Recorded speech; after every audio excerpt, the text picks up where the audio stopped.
Guys, di video kali ini aku akan belajar bahasa Java. Bukan Java Jawa sih, tapi bahasa pemrograman. Nah, kenapa aku harus belajar bahasa ini? Ya buat sekolah.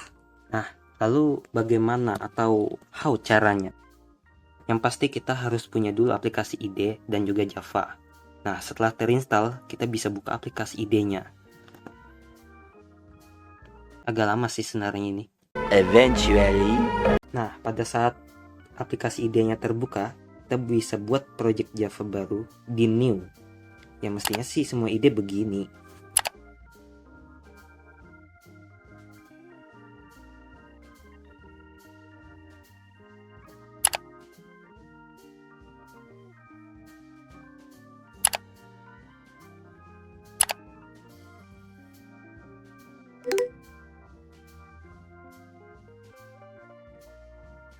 Waduh.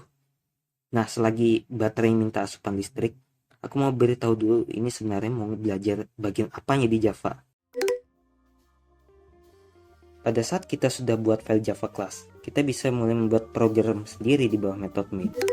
Setahu aku ada dua cara membuat iteration, yaitu for dan juga while. Kita mulai dulu dari for. For ini fungsinya buat bikin perintah iterasi, yang dimana kita itu sudah tahu jumlah iterasinya mau berapa. Misalkan gini, kita punya usaha travel yang pakai bus, dan ada 50 orang yang mesen tiket. Jadi kita butuh perintah buat mencetak tiket sebanyak 50. Disitulah for bekerja. Jika program sudah mendeteksi bahwa jumlah tiket yang dicetak sudah mencapai 50, maka program akan berhenti mencetak tiket. Dan gimana implementasinya di Java? Awalnya aku cukup pede, tetapi malah muncul garis merah. Dan selalu jika ada garis merah, programnya gak bakal jalan. Awalnya aku bingung ini kenapa, tapi setelah mengotak-atik selama 5 menit lebih dikit, ketemu juga masalahnya, yaitu titik koma di sini.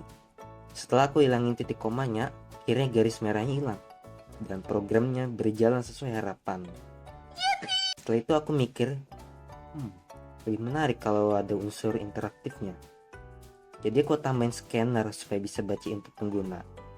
Berbeda dengan Python yang cuma tulis kata input dan tanda kurung supaya bisa membaca input pengguna, kita harus import class yang namanya scanner di libraries Java. Dengan cara kita mengetik java.util.scanner di bawah package kita. Habis itu kita bisa buat variable scanner dari class scanner yang kita import tadi. Variable scanner yang kita buat tadi bisa dipakai buat baca input pengguna. Angka berapakah yang kamu inginkan? Saya ingin angka 9 bang. Nah, ngeprint dah 1 sampai 9. Oke, itu dia for. Sekarang kita bahas while. While ini aku agak bingung jelasinnya gimana. Jadi aku minta bantuan Copilot di sini. Oke, menurut Copilot, while loop digunakan ketika kita ingin mengulangi blok kode selama suatu kondisi tertentu terpenuhi. Loop ini akan terus berjalan selama kondisi tersebut bernilai true. Nah, begitulah ya artinya. Hasilnya begini. Dan bekerja dengan baik. Dan kalau kalian bingung ini apa, itu apa, mending kalian belajar aja sendiri. Intinya sintaks buat while itu begini. Kalau aku jelaskan sintaks for dan while, ya ini video bisa panjang kayaknya. Dan kalau aku lihat di sini ya, bagian pendeklarasian nama while dan penghitungan eksekusi dipisah. Dan jangan lupa tambahin ini, kalau gak program kalian akan nge-crash atau komputer kalian akan. Dan di sini aku tambahin juga scanner supaya bisa baca input pengguna dan lebih interaktif. Why not? Kenapa kacang? Apakah sudah selesai? Ya sebenarnya sudah selesai. Tapi mungkin kalian berpikir fungsi for dan while cuma begitu doang ya. Sebenarnya ada lagi fungsi for dan juga while di Java yang cukup penting. Ada tipe data referensi yang memiliki fungsi untuk menyimpan berbagai value atau elemen. Jadi ya ada variabel dan elemen-elemen di dalamnya. Kalau kita ingin membuat suatu data, kita bisa mendeklarasikannya dengan cara kayak gini. Tapi ini sebenarnya gak efisien kalau kita ingin membuat data yang banyak. Jadinya kita malah membuat banyak variabel buat setiap data. Daripada membuat satu variabel yang isinya satu data, kenapa nggak buat satu variabel yang isinya lebih dari satu data? Jadi kita gak usah gitu, bikin variabel banyak-banyak. Itulah array. Array ini tipe data referensi yang dimana kita bisa menyimpan berbagai data di dalamnya. asalkan ya sesuai dengan tipe data yang kita deklarasikan di variabel. Kalau begini, gimana caranya kita manggil data buat di print supaya tampil di layar? Kita bisa pakai perintah system.out.print, boleh pakai len atau enggak.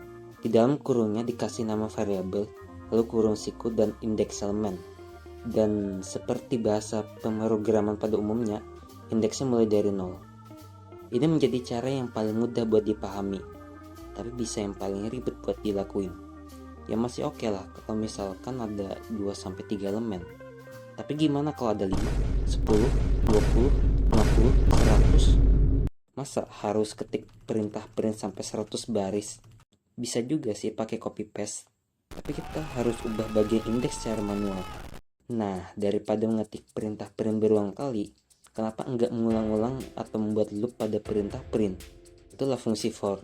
Kita bisa mengulang perintah print supaya ngeprint elemen pertama sampai terakhir secara otomatis. Cukup dengan 3 baris, program akan berjalan dengan normal. Kita juga bisa nerapin hal serupa pakai while. Jadi ini ada 2 cara, pakai for dan juga while. Kalau aku sih pilih for ya. Kalau kalian pilih apa? Ya cukup sampai di sini videonya. Kalau kalian suka, bisa di like dengan mencet tombol di bawah videonya.